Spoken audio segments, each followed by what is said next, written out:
Hello, folks. Welcome to the Commons. Thanks for coming. We have Kent Junge's second show here. And so today we will be serving up spooky tales from Shakespeare. Without further ado, here is the man himself.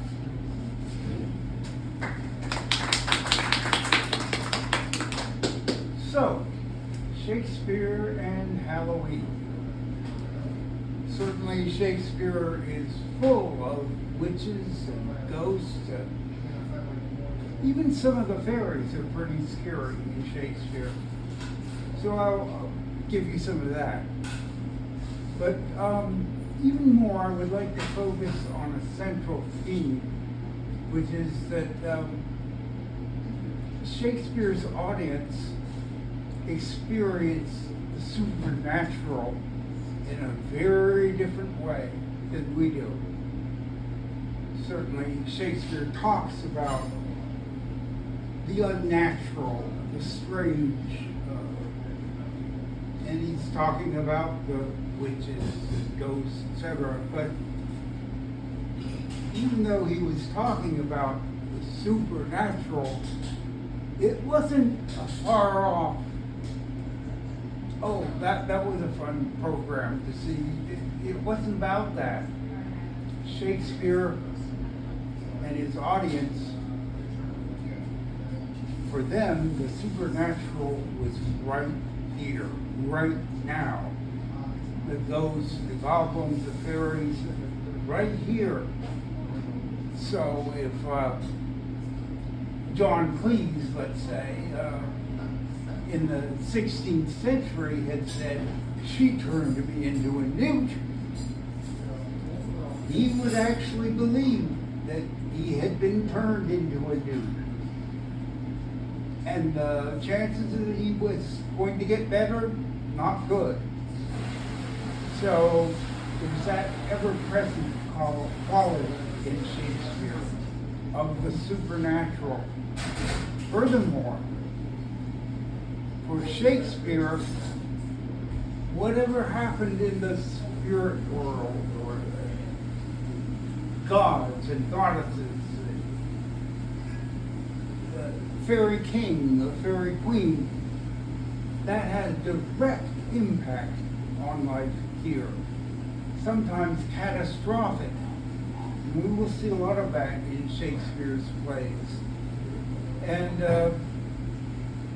even the death of an earthly king, we will see, had a massive impact. So, yeah, the candy corn, the witches, the goblins, that's not something that Shakespeare was interested in. He was interested in the full impact on our lives. We can do the storm hitting New Orleans, total devastation, and lots of people will say things like, well, it's because of the gays, God is striking them down because of the gays, or you have angered Mother Nature by your global warming, and so that happens. But even though there's a lot of people who talk that way, still in our day, that's metaphorical. But in Shakespeare's day, that was real. So I'm going to be playing around with this. The stroke, opportunity of life has given me very little opportunity, so I'm just going to be playing and enjoying it. There's going to be, in the future, wonderful opportunities with sound effects, with music. People have their collective minds working. There's even some technology going on here. Me, not so much. My technology brain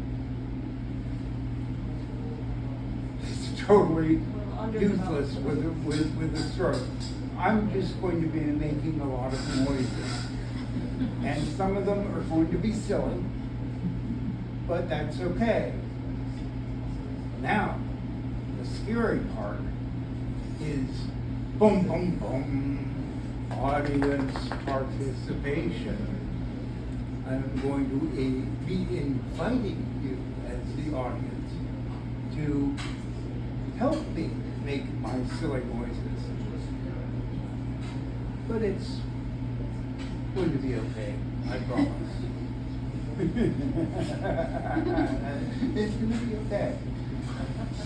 So, without further ado, I'm going to open with a scene with Caliban, who is a spirit, but a very, very earthy spirit. And even with that earthiness,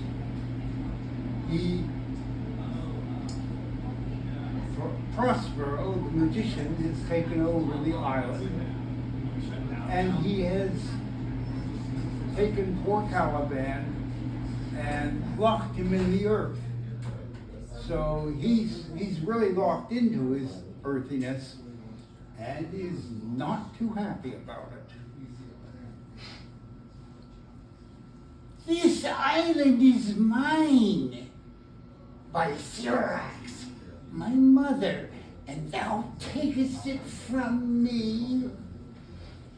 In the beginning, when thou first camest to the island, thou strokest me and makest much of me, and wouldst give me water with berries in it. And would you teach me the greater lights and the lesser lights that burn by day and night? And then I loved thee. And I showed you all the qualities of the island. The fresh springs, the briny pits, the barren places, the fertile.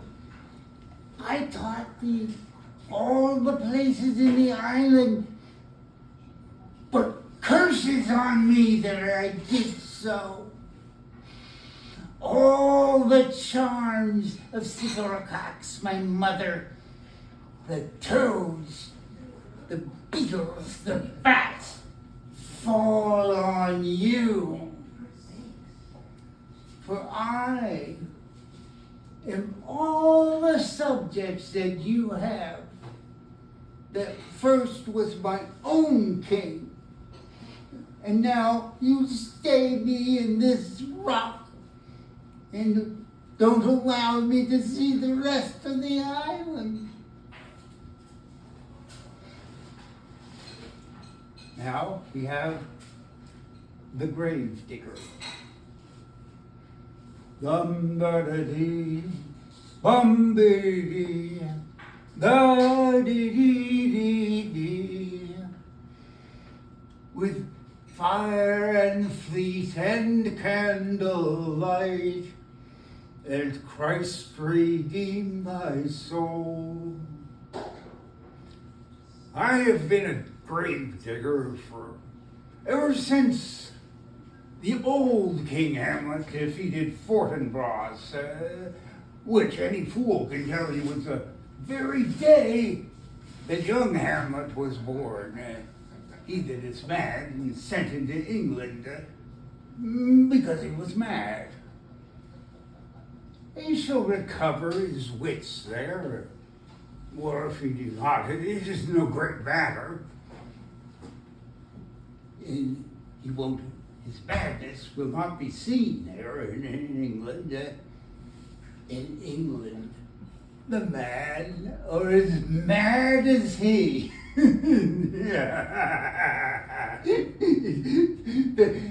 They will not be seen.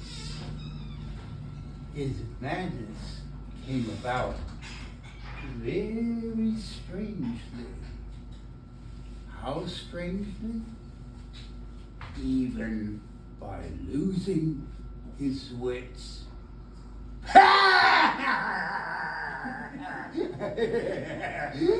Even by losing his wits. Now you want to know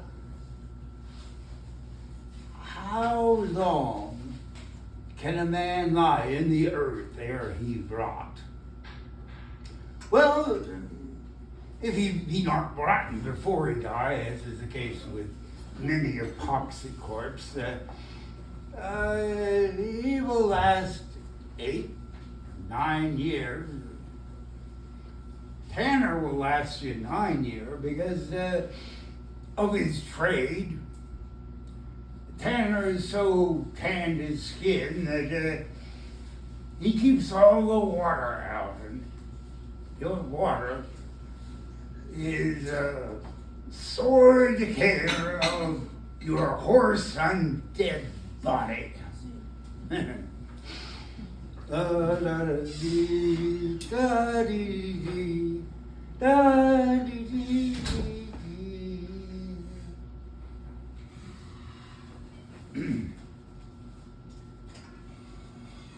The dead are at supper.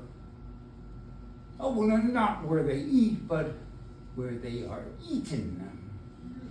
A certain convocation of politic worms is eating at them right now.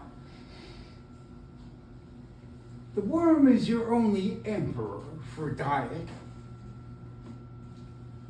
We fat all creatures to fat ourselves. We fat ourselves to feed maggots. Your fat king and your lean beggar are variable service. They're two separate dishes, but for one table. That's the end. A man may fish with a worm that has ate of a king, and eat of the fish that fed on that worm. Now, I tell you all this to show you how a king can go progress through the guts of a beggar. Now we have our ghost. And so I invite you to do scary wind sounds. Can you all do? Yeah, there you go. I am.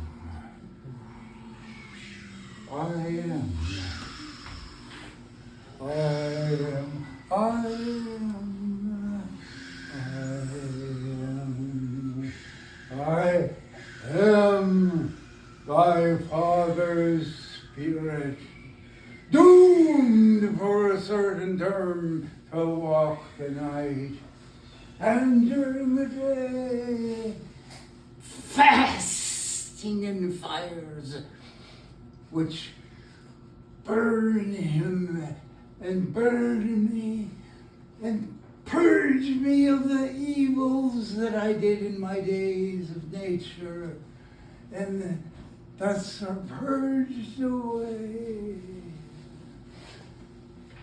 I am forbid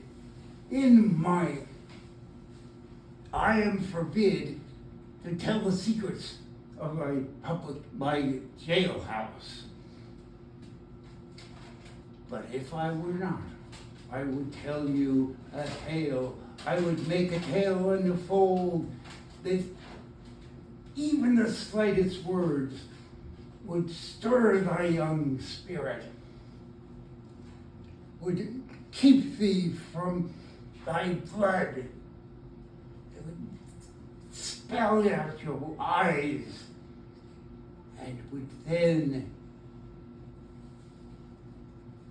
each particular hair of your neck would stand out like quills upon a porcupine. Listen, oh, listen, oh, listen. If ever thy father didst thou love, if ever your father,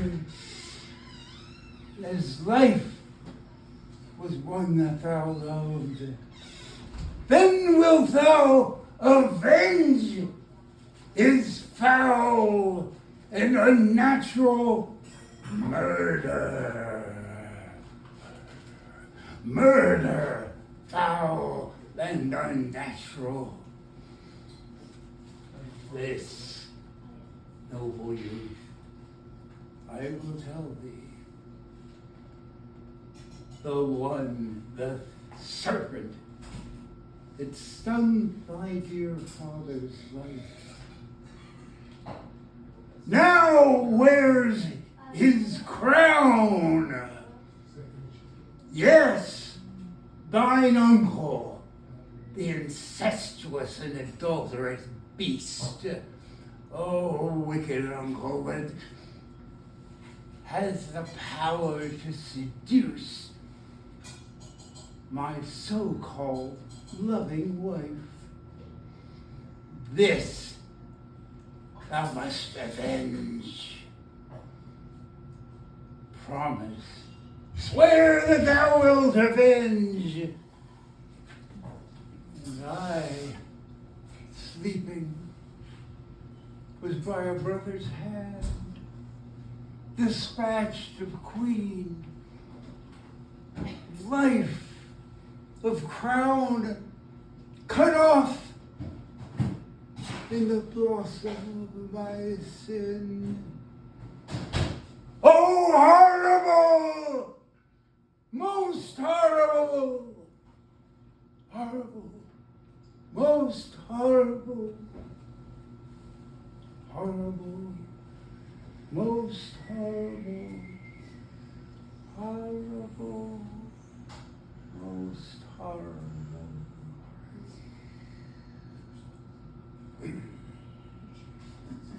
That's your ghost.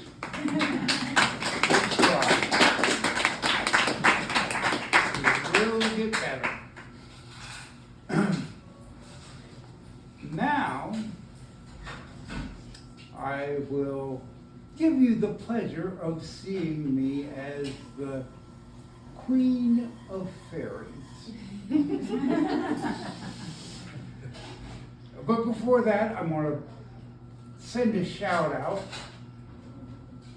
to a woman named Isis Phoenix, most powerful woman I've ever shared a stage with. And I had the privilege of watching her do exactly the scene that I'm going to do. And it was magnificent. Me, not so magnificent. I mean, to begin with, Queen of the Fairies, that's quite a stretch. But I feel like, since I'm already playing the Queen of the Fairies, I can do any accent I want. Because who knows what the Queen of Fairies really sounds like. So here goes. Oberon! Thy brawls have disturbed our sport. Therefore, the winds, piping to us in vain, have, as in revenge, sucked up from the sea all the contagious fogs which, falling on the land, have made every river pelting here so proud that they have disturbed and they have overborne their boundaries. The green corn hath rotted ere his youth attained a beard. The fold now stands empty in the flooded field, nor night is now with him or carol blessed. Therefore the moon, the governess of floods, pale in her anger, hath washed all the air, that rheumatic diseases do abound. By this distemperature, the seasons we see alter, the spring, the summer, the chiding autumn, the angry winter. All these have changed their wonted liveries, so that the amazed world cannot tell by their increase. They know not which is which. It's my Queen of Fairies.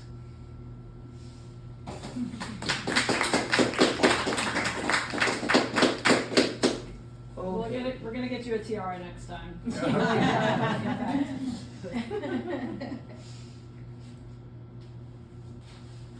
Okay, so now comes Scotland, and the biggest stretch that I'm going to do. This was actually a version I did on stage, where it's very powerful, but very short. And I just felt, okay, the whole idea is that the king and the land are the same thing. And if you kill a king, which happened in this play, everything goes berserk, upside down. And that's sort of reflected in the play. But I wanted to go deeper. I wanted a long preamble that more depicted the primitive, ritualistic, in tune with nature and the pain that was caused. Still keep the speech at the end, but that's what I'm working on here. So what I need from you is whenever you hear this noise,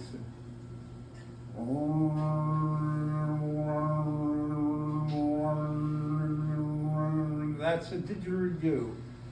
The Scottish version of the didgeridoo, which actually existed at the same time as in Australia. So just keep a low hum going, because I want the continuity of that. And of course, when I do the wolf howling, all of you are invited to join in and do your wolf howling so that we have a pack. Okay, here goes.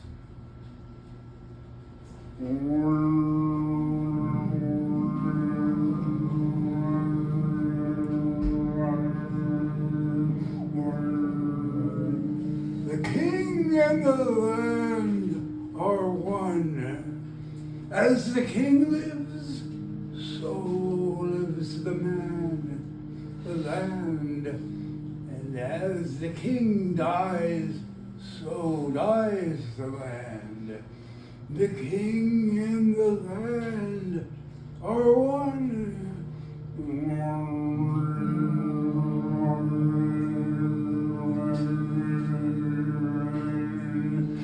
Oh, Caleb, thou harsh woman who brings winter and death to the land, do not punish us for the evils of our rulers. Do not punish us for their confusion, have mercy upon us. Caelichan bueno, bonan riata, Caelichan bueno, bonan riata. Tigjagal, Eastuk Roar, that Tigjagal, Eastbukrakor, Tik to goose rain, Tik to goose Kaya, Tik to goose Rikio, Tik to goose,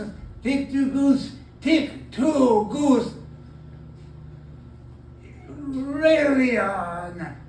Take two goose isle here, take two goose isle there, take two goose Gallia, take two goose, spare us, the king and the land are one.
I remember well, within the volume of such time I have seen hours dreadful and things strange, but this sore night hath dwindled former knowings,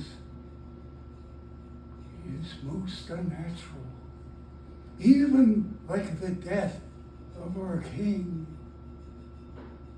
Tuesday last, a falcon towering in pride of place was by a mousing owl hawked at and killed.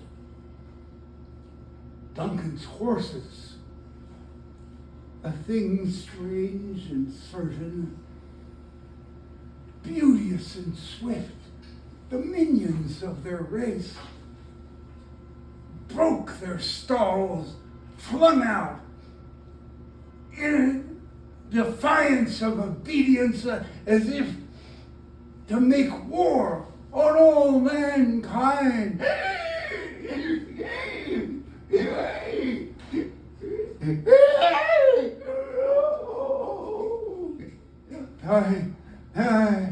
It is said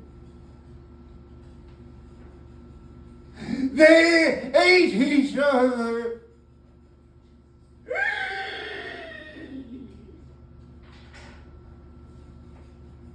The king and the land are one.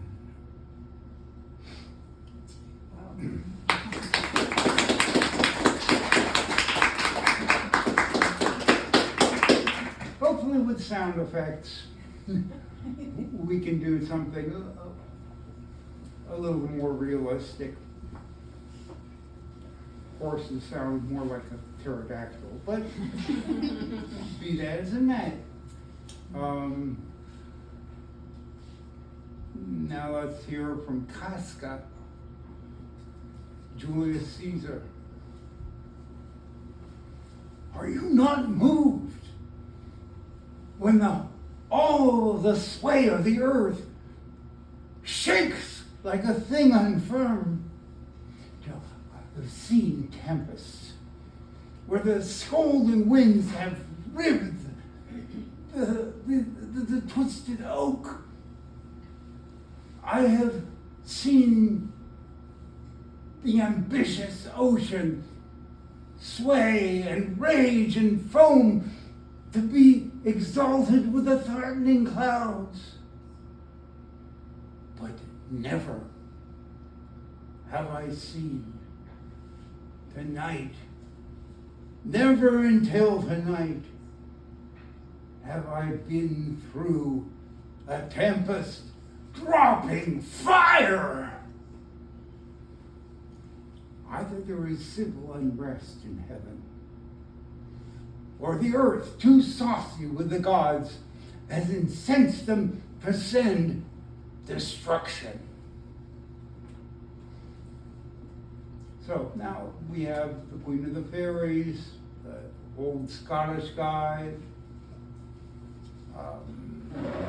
Casca from Julius Caesar, all of them testifying to how things aren't right up there, things are real bad down here.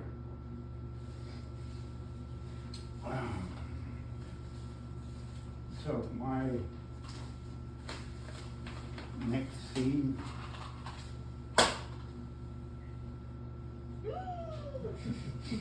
It is kind of silly, right? You know. This is a knife. I'm supposed to do a really scary scene with this knife. Let me just tell you, with my stroke and my serious double vision, you don't want me with an actual dagger. You'll be seeing stuff that is way more realistic than you intended. So anyway,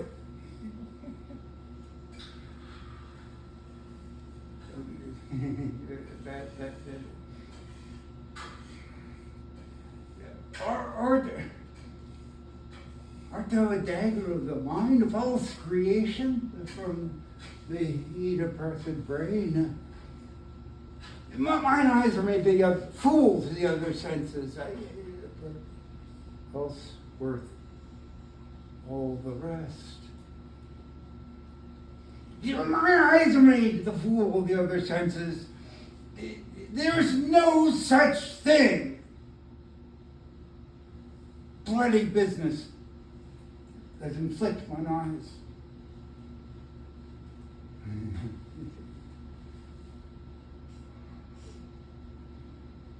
Now, o'er the one half world, nature seems dead, and wicked dreams abuse the curtained sleep.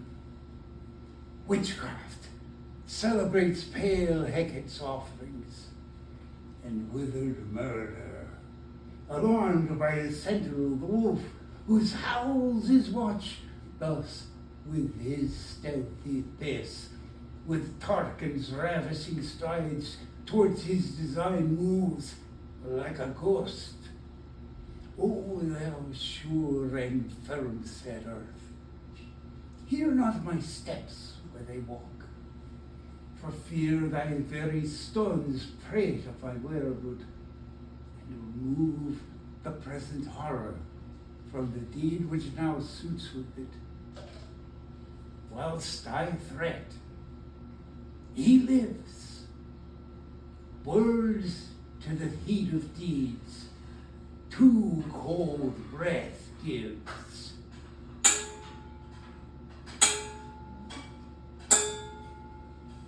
I go, and it is done.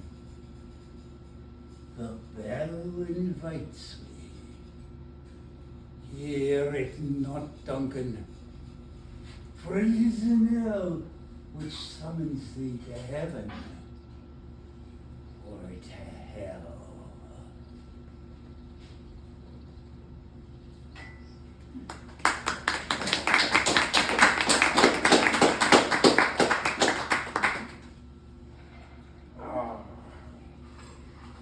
Somehow it was easier to picture that as a dagger than you as Queen of the Fairies. So Yeah. my imagination is just coming up short, but Well, doing what I can.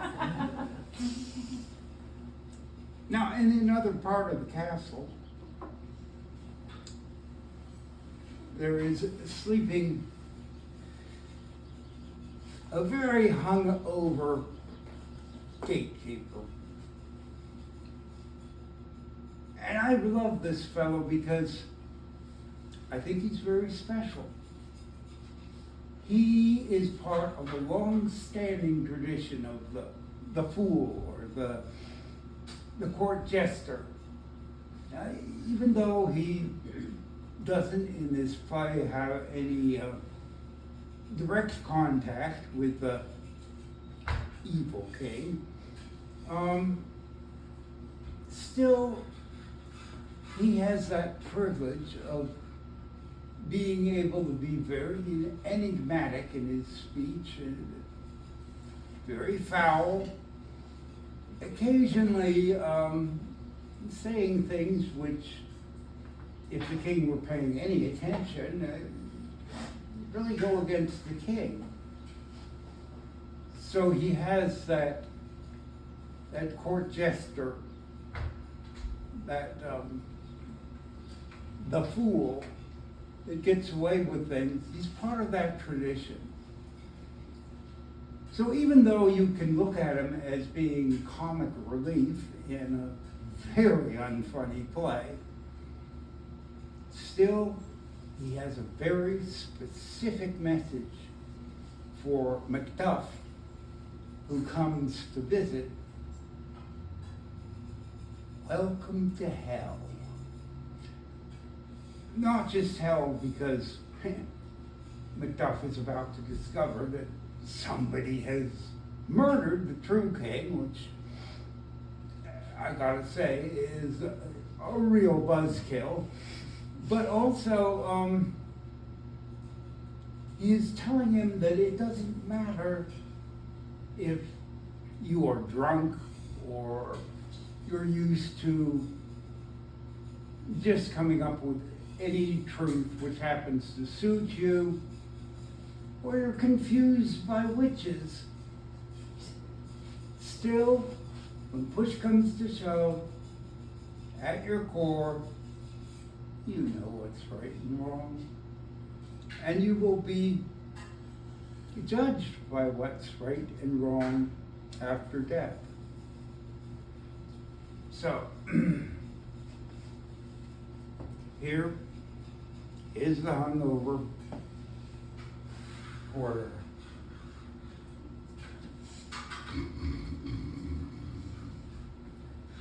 Knock, knock! Who's there?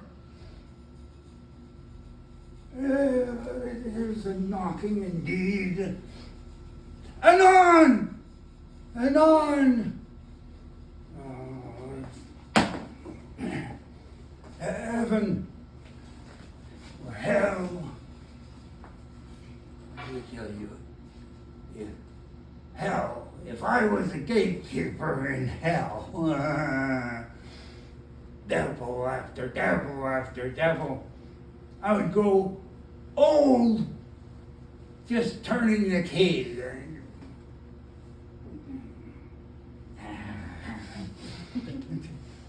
Knock, knock! Who's there? In the name of Beelzebub. Oh, here, welcome to hell. Here's a farmer who hung himself in expectation of plenty. Come in time. Have napkins about. Plenty of napkins for you. For here, you'll sweat for it. Knock, knock! Who's there in that other devil's name? Oh, here's an equivocator who could swear in both the scales against either scale, either one. He did plenty of treason in the name of God, but could not equivocate himself to heaven. Oh, come in, equivocator, come in. Knock, knock, knock, never and quiet. Who are you? This place is too cold for hell. I'll devil porter it no further. I had thought to let in all the professions who have gone the primrose path to the everlasting bonfire. Knock, knock, and on, and on. I'm coming.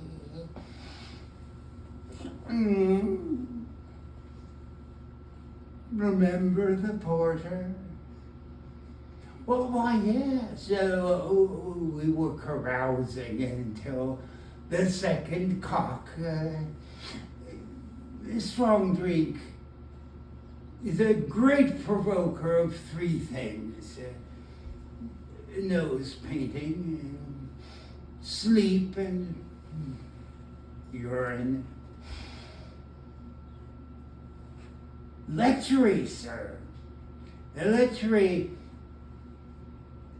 He can strong drink strong drink can provoke or not provoke lechery. It provokes the desire, but it takes away the performance. Therefore, strong drink can be said to be an equivocator with lechery.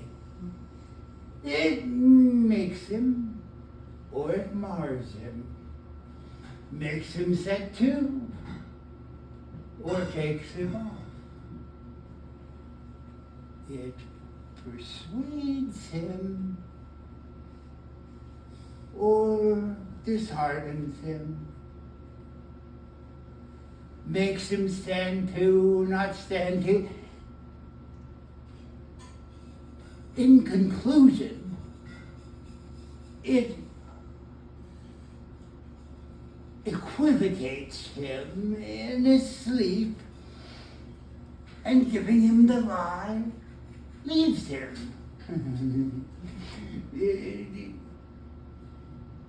It gave me the lie last night, and that it did, sir, in the very throat of me. But I requited him for his lie, and I think in the end it was too strong for him, because even though he took up my legs from time to time, I made it. I made a shift for him. I made a shift to cast him.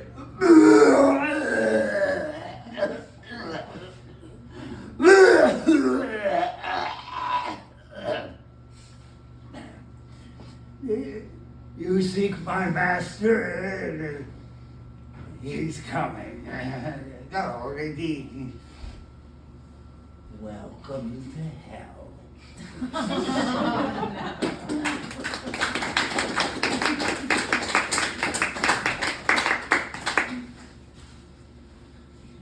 So I think we have seen that the supernatural comes to us in so many different ways. Sometimes from up there, sometimes from within. You never know what you're going to get, either here, now, or we're seeing more and more folks that are there, one way or another. all you can do is keep choosing best you can.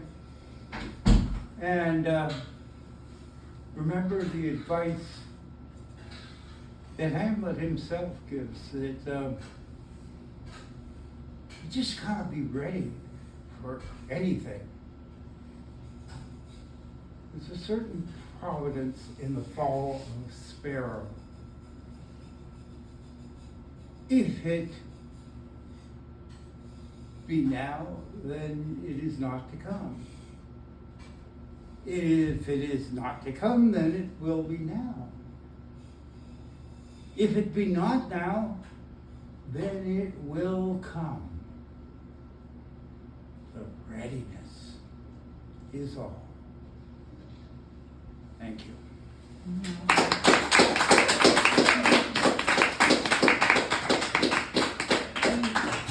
I have a customary thing that I like to do at the end of every show. It's actually very much in keeping this show. Remember Prospero, the guy that, a magician who imprisoned poor Caliban? Well, this is Prospero. In improv, we call that reincorporation. Doesn't matter. Anyway, Prospero has given up his magic, and many people think that this is Shakespeare's way of saying he's given up writing. Could be. But it's a famous speech and is, I think, often misquoted. And even when it's said correctly, it's not said correctly from my vantage point. And I was just talking with Shakespeare the other day, and Shakespeare says, my interpretation is the best. But anyway, I would like to do Prospero's speech. And you see if the ending is the way you like it or whether I like it. Our revels now are ended. And as I foretold you, these actors are all spirits and have melted into air, into thin air. And like the baseless fabric of our vision, the cloud-capped towers, the solemn temples, the splendid palaces, the great globe itself, all that is incarnate shall dissolve. And like our insubstantial pageant ended, leave not a wreck behind. We are such stuff as dreams are made on. And our little life is rounded with the sun. Shakespeare could have said, like most of us, myself included, expected him to say, we are such stuff as dreams are made of. But if that's the case, that means theater, the producers, the playwrights, directors, backstage craftsmen, the actors, the audience, even the woman who makes the coffee at intermission, all these people who are real are mere figments of your imagination. They are simply dissolving fantasy with the morning light. And come on. Shakespeare didn't say that we are such stuff as dreams are made of. He said we are such stuff as dreams are made on. And that to me implies a solid foundation for our dreams. Because people in theater are every bit as much craftsmen as they are magicians. People in theater work in the here and now, work in what is physically real, every bit as much as they do in lines and ideas and dreams. I have never seen in any other arena a better example than in theater of the spiritual and the physical working together. That's where the magic is. That is a reality that is right there in theater. Theater is not about transcendence, it's about integration. It's about the metaphysical, where what is physical and what is spiritual are both working together. And because of that, theater will never die. Thank you.